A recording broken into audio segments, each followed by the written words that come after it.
Fallout 76, one of the worst games ever made.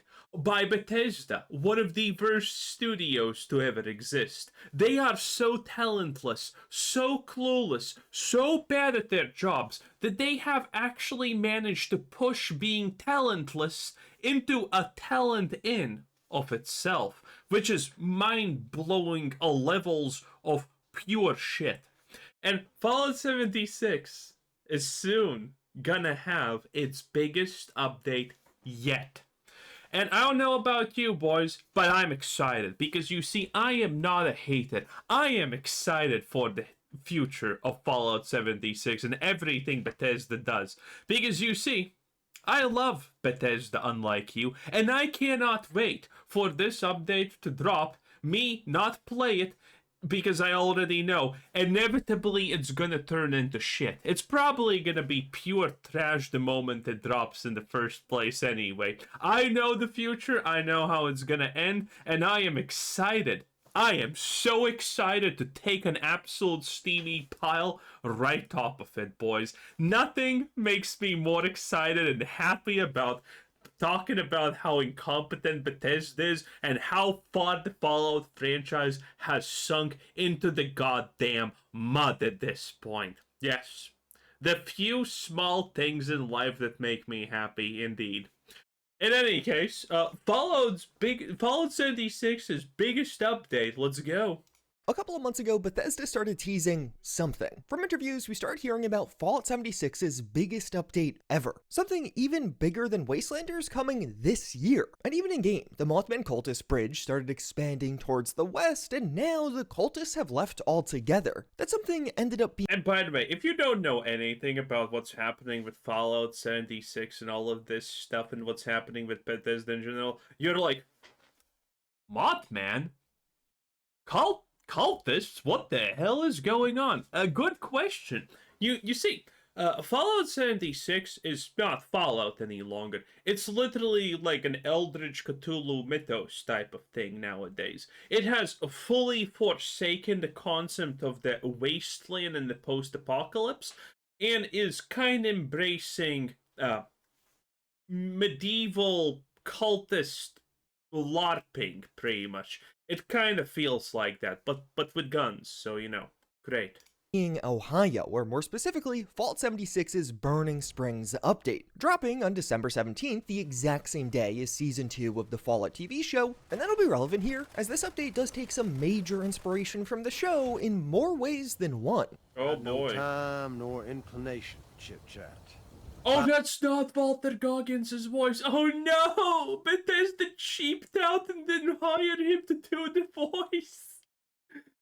Classic Bethesda. I mean, with the situation that Microsoft is in, which is gonna be a video either later or before this one, watch it, because, I mean, mandatory, the Game Pass is doing great every single week. It needs to be inserted here. Half a year ago, I said that Game Pass is failing, and the inevitable thing that's going to happen very soon, probably in less than a year, is going to be they rise prices.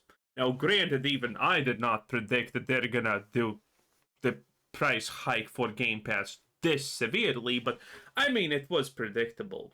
Find me at the last resort in Highway Town.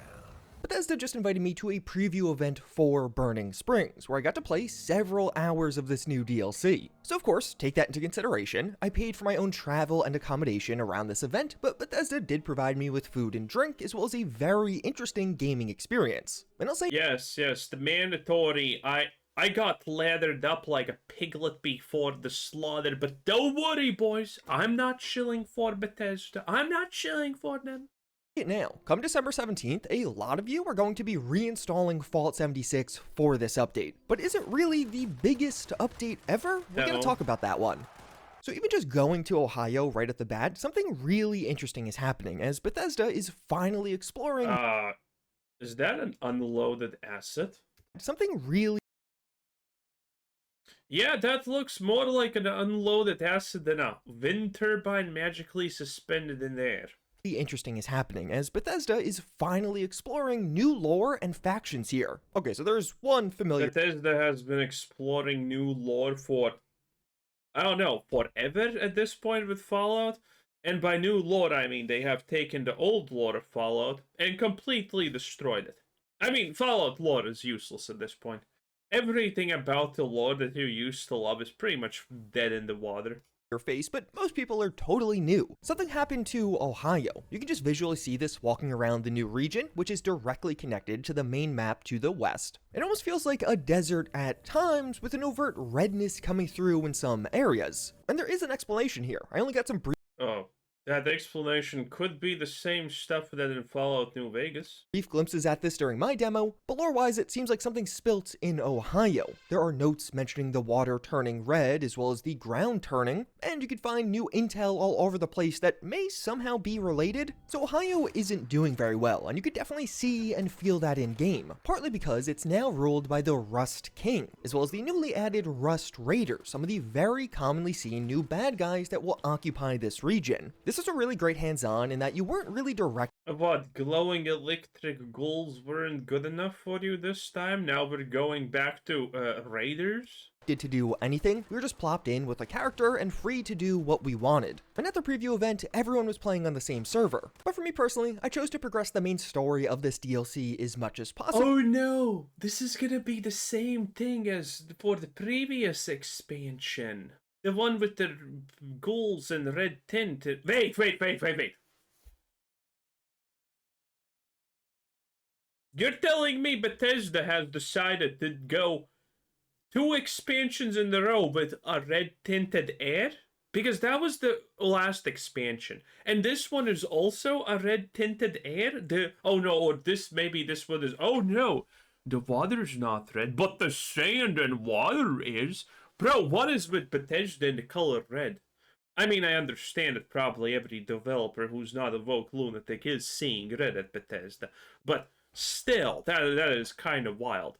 Okay? And so we're getting the most generic slop enemies yet again. Oh god, that is exciting. And this story is definitely unique. It seems like relatively early on, you have some encounter with the Rust King, this super mutant enemy that's kind of the big bad or maybe big ally of this DLC. But either way, the Rust King has a I almost forgot. So they did this the last expansion. They got a bunch of gurk lords up, and they cranked up the unit spawn, the everything, the drops, the everything for these events as they were playing. In the real game, it was not even near to that density or that quality. They just they just upped the ante, upped the dial to 11 for the people that they were supposed to impress. So they shill for Bethesda. And I think this is happening probably again now.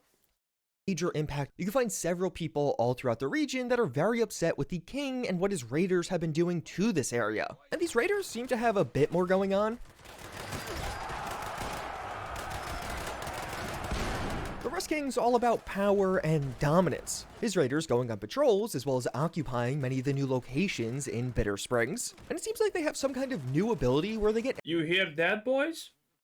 Raiders are about power and dominance. Now, I don't know about you, but I thought that they previously were about, planting flowers and shit. Turns out they're about, well, at least these raiders, because they're super unique, are about kill me now! In Minecraft, YouTube. Empowered, or maybe even just a battle cry. It's pretty cool, and definitely made them stand out from some of the other raiders in-game. But as you try and do some of the story content, something interesting happens, as I had to do a plethora of challenges. A core part is the new player hub with Highway Town. We'll talk a lot more about this later. Within this is the ghoul, because yeah, the ghoul from the Fallout TV show will be in, and yes, this is voiced by Walton Goggins. Unless you got business, keep on walking. Is that his voice? I don't think it is. I think Bethesda probably can just lie. This place never runs out of bounties. You still interested in taking a bounty? Or maybe that's just super bad audio mixing, and that's why it doesn't sound like him. I mean, it kind of almost does, right? But Something feels off. Am I the only one? Am I tweaking? That's the killer instinct I was looking for. Got a big stack of open contracts right there. So now, of course, as far as lore implications, how is the ghoul appearing in Fallout 76, and then also the... Fuck the lore. YOLO 420 Blade, that's the lore implication, okay? That has been the lore implication for decades. TV show, but this does kind of make sense. Fallout 76 is about 200 years prior to the events of the TV show, so the ghoul got ghoulified and then had a few decades to make his way over to Ohio. We didn't get an explanation on why, and honestly, we probably won't get an explanation. The ghoul is going to give you bounties, and there's going to be two types of bounties which are a major part of the gameplay. Grunt hunts are the simpler bounties that you can just endlessly grab from the ghoul, and they're really what you'd expect. Some enemy somewhere surrounded by slightly weaker enemies. The bounty typically has an effect, which is fun. Like here, I'm taking on Swift-Footed Outlaw, where he basically has speed hacks, or during my own gameplay session, I had a Resilient Bounty Leader, meaning that to actually finish things off and claim the bounty. Okay, so Bethesda found a way to make Slop Radiant quests even more slop. Oh my god. I need to use a melee attack to finish them off. Definitely upped the challenge and made the entire experience a lot more interesting. It's nice that the bounty leaders have these extra effects on them, and I even encountered another that would heal themselves and allies, making the fight overall take a lot longer. But outside of just some of these simpler grunt hunts, there are also larger head hunts. And to do these, you're going to need to pay the ghoul 5,000 caps, basically being the limit on how often you could do these. This will be a more proper bounty, and it'll trigger a public event that will call the entire server to help you take down this more difficult bounty. And these are truly awesome, because they utilize... Oh, cowgirl Jenny. I'm glad we got a little bit of that equalizing the gender roles here, boys. Oh, I was afraid it's not gonna happen. A ton of different themes and effects in game. I went up against Cowgirl Jane, who was dressed as a cowgirl using a revolver and all, but also had a ton of gunslingers spawning around her. Sometimes the effects are hard to discern. Wow, it's almost like that happens with everything in the game. But the boss might have had some kind of aim bonus here, and of course a ton of extra HP. We tried to claim the bounty on the Mechanist as her reprogrammed Protectrons fought against us, and a bunch more. During my session, I encountered Granny Gale, as well as her grandma-themed enemies, the Piranha and Fisherman, and a bunch more. I probably did about 5 to 10 of these headhunts all throughout, and every single time we saw a different theme on the enemies. Quite a few of these got a laugh out of the entire preview room, as someone would basically call out, "Hey, here's the boss, come check him out," and his unique design. It was genuinely one of the most fun ways to... Good! One of the bosses is a granny! It's not funny. Fallout is very quirky. We're literally Borderlands, by the way, now. Kill me! In Minecraft. Oh my god! There's just no saving this shit franchise, is there? It's completely dead. Imagine being such a mouth breather that the boss being like a granny is something that you actually laugh out loud because reasons. Imagine you're so absolutely TikTok generationed that, oh, a creator is a grandma, this is hilarious, guys, look at this, look. Oh, I hate my life. This is starting to depress me. Typically, I'm very positive, very energetic, very happy about shitting on Fallout, but this is like a new level of debauchery, low and stupid. I'm currently not...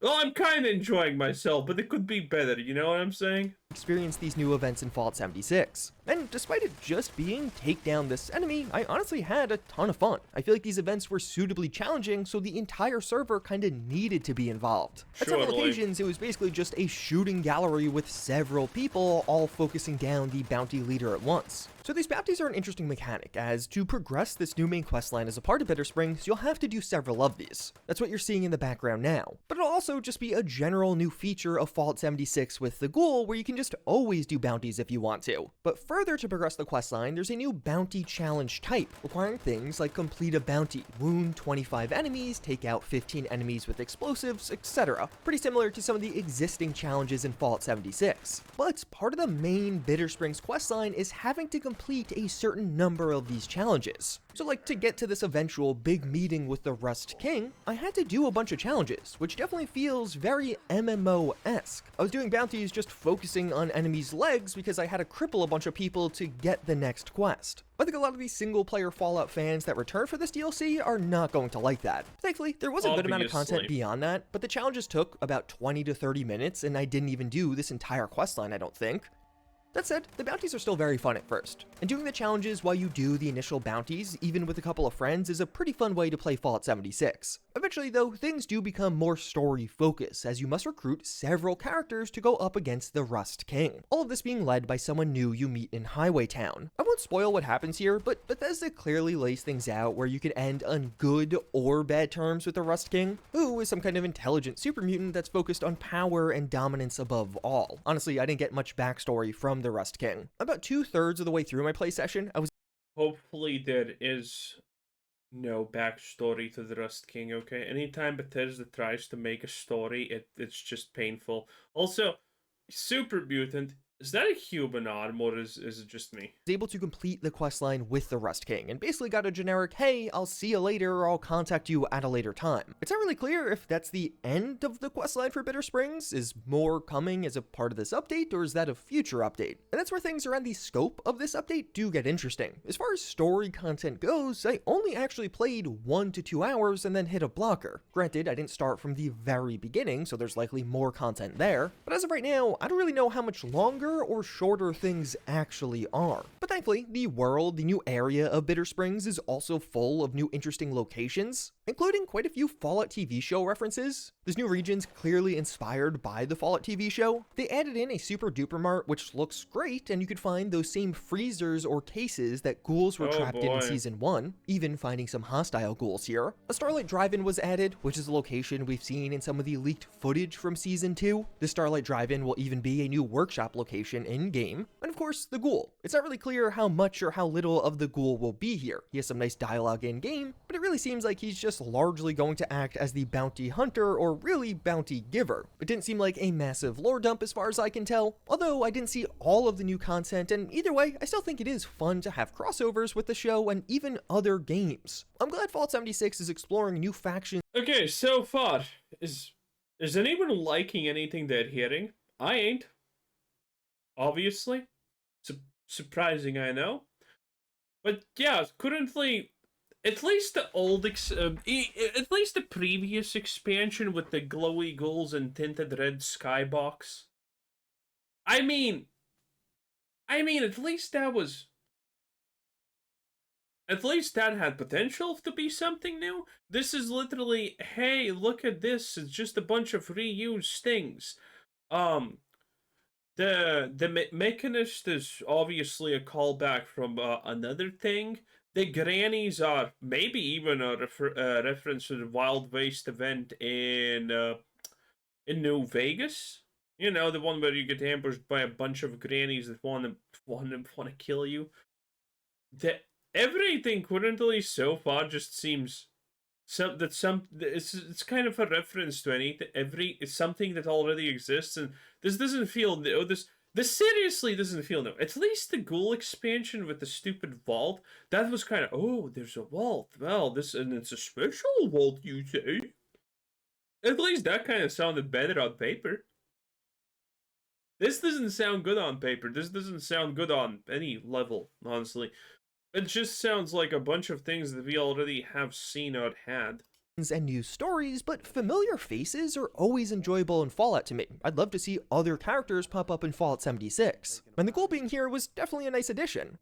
But even beyond some of the TV show references, what definitely made stand out as a much larger piece of new content is the plethora of new locations added with it. The big new location is Highway Town. It's built into a highway and is pretty unique in that there is a base camp with some general NPCs on the top side, but on the inside, Highway Town is a brand new player hub and will probably become the main player hub going forward. And yes, you can fast travel inside or even directly to this bounty board if you want. Lots of the new quests are based around Highway Town, as the ghoul is here. But Bethesda mentioned how Highway Town can be used for various vendors in one place also, and will hopefully become a proper community space. Honestly, I think a great way to They're literally just doing the World of Warcraft thing. Hey, here's an expansion. Here's a new main town for you to be in. That's it. Elevate this going forward is to allow player vendors to be placed very close nearby. Imagine not only having all of the NPC vendors, but also a bunch of player vendors right next to each other right here. Maybe even add in a small fee for selling your items at Highway Town. The other big location that I'm sure many of you have seen already is Rust Kingdom. This is the Rust King's base and arena, but it seems to be more of a new story location or a place to clear out, as it does have these epic new armored Deathclaws. This does have the Wow. flaming Deathclaw gate, and yes, it does. Well, to be fair, that's probably the most impressive thing we have seen so far from this. An armored Deathclaw is at least new. I'll give you that. This does have the flaming Deathclaw gate, and yes, it does in fact breathe fire in-game and looks awesome. The design here is simply epic, and both Rust Kingdom and Highway Town really command your view as you approach them. These are some of the coolest Fallout settlements that we've gotten in a long time. Like I mentioned before, Rust Kingdom has some quests that take you here. This is the inside of the Rust King's arena, but it was also the most consistent way I was finding these new armored up Deathclaws. We never got an explanation as to why they have armor now, likely some relation to the Rust King, but they're awesome and definitely fit in as a new higher tier enemy. Beyond that, a bunch of other notable locations are here. Athens is a major settlement built out of the real world Ohio University, not to be confused with Ohio State. There's some historical forts around, but really the change I noticed that I think is going to upgrade this DLC for a ton of you is around exploration. Exploring through gave me more Fallout 3 vibes at times. I don't believe this shit. There's no way they're gonna make anything like like that. Okay, it's gonna be bullshit as always. There's no way. As the horrific or even just random really seems to have returned here. Sadly, I didn't get a ton of footage of this, but I found some hanging bodies in a Red Rocket garage, and just generally more of that violent or interesting Fallout environmental storytelling. Definitely some of the most violent stuff I've seen in a while. Well, that's actually kind of good to hear. Wow. Okay, so armored Deathclaws and a little bit of that actual Fallout, gore and stuff coming back. That's nice. That's theoretically nice. Now, granted, is this actually good enough for anyone to play this slop? No, obviously not. But I mean, that's better than Blizzard has done with Diablo 4 in the past 5 seasons. But also just more random things to find in general. I saw enough of this that it really felt like this must have been a design choice for the team overall. Not to say there's a bunch of new named locations, but just as you go from location to location, there's a lot more to encounter here than past DLCs. And it was details like that that really made the experience feel very polished. This update just feels a lot more fleshed out compared to some of the past DLCs. It seems like there's also going to be a couple of new events included here, although I didn't experience them during my preview. And during the Q&A section, they even mentioned how a proper next-gen update is coming to Fallout 76, allowing them to directly optimize the game on next-gen platforms. Also, by the way, the concept of taming Deathclaws is fucking stupid, okay? Armored Deathclaws sound cool, but the concept of, oh, well, let's just tame Deathclaws like cats is fucking stupid. Man, how many times have we talked about this? I miss the good old days where Deathclaws were dangerous. When you saw Deathclaw effectively anything before Fallout 4, and you were like, oh shit, that's a Deathclaw, okay? I want these moments to be like Tate and Grail, the Fall of Babylon, where you're like, well, I've been killing monsters and shit like that. Oh, look at that, it's a bear, let me just kill it. And then you hit the bear and you're like, oh shit, it only tickled him. God damn it, it's a bear. And then that's a fight to the death because he's probably gonna kill you in 2 hits. Stuff like that is fun, okay? Having enemies that are not fodder and actually dangerous and you risk dying is fun. Fallout 76 has none of that. Fallout 4 has none of that. Like, God's sakes, it literally has nothing. Nothing feels dangerous, nothing feels threatening. Remember Fallout New Vegas, how you were like, oh, it's a Deathclaw, time to run. Okay, oh my god, it almost killed me, holy. Good times. which should be a nice improvement for everyone, as well as plans to update a variety of the existing in-game events. So with all that in mind, should you return to Fallout 76 to play Burning Springs? I would say almost certainly yes. This very well may be the most players Fallout 76 ever has, and if I was you, I would I have no idea how that sentence even works, considering this has not been released yet. What the fuck? Anyway, that was Juicehead. 10 out of 10. Bye!